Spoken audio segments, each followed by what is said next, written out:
বিরল অসুখে ভুগছেন বলিউড অভিনেত্রী আলিয়া ভাট। শুনে চমকে গেলেও সত্যি ভালো নেই তিনি। সম্প্রতি এক সাক্ষাৎকারে এ প্রসঙ্গে মুখ খোলেন অভিনেত্রী, জানালেন তার সমস্যার কথা। জানালেন আলিয়া এই অসুখে আক্রান্ত সেই ছোট থেকেই। অসুখটির নাম অ্যাটেনশন ডেফিসিট ডিসঅর্ডার। এই অসুখের উপসর্গ কেমন এবং কিভাবে তাকে ভুগতে হয় সে বিষয়েও খোলসা করেন আলিয়া। তিনি বললেন, এমন কিছু কাজ আছে যা আপনার মনে হবে আপনি সেটা দ্রুত শেষ করতে পারবেন। আমার এডিডি আছে, তাই কোনো কাজে খুব বেশি সময় দিয়ে উঠতে পারি না, ফলে এমন কাজ করতে হয় যা দ্রুত করা যায়।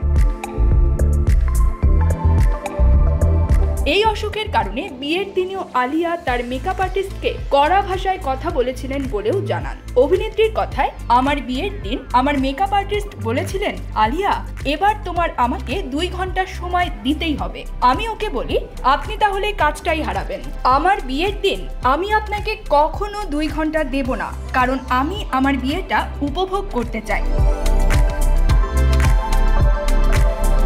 সাধারণত আলিয়া ভাট কারো সঙ্গে উগ্র ব্যবহার করেন না বললেই চলে, অন্তত বলিউডের ভেতর থেকে এমনটিই খবর। বর্তমানে তিনি জিগরা ছবির কাজ নিয়ে বেশ ব্যস্ত রয়েছেন। হাতে একের পর এক কাজ এখন আলিয়া ভাটের। তারই মাঝে মেয়েকেও দিতে হচ্ছে অনেকটা সময়, তাই নিজের জন্য বিন্দুমাত্র সময় নেই বলে দাবি করেন আলিয়া ভাট।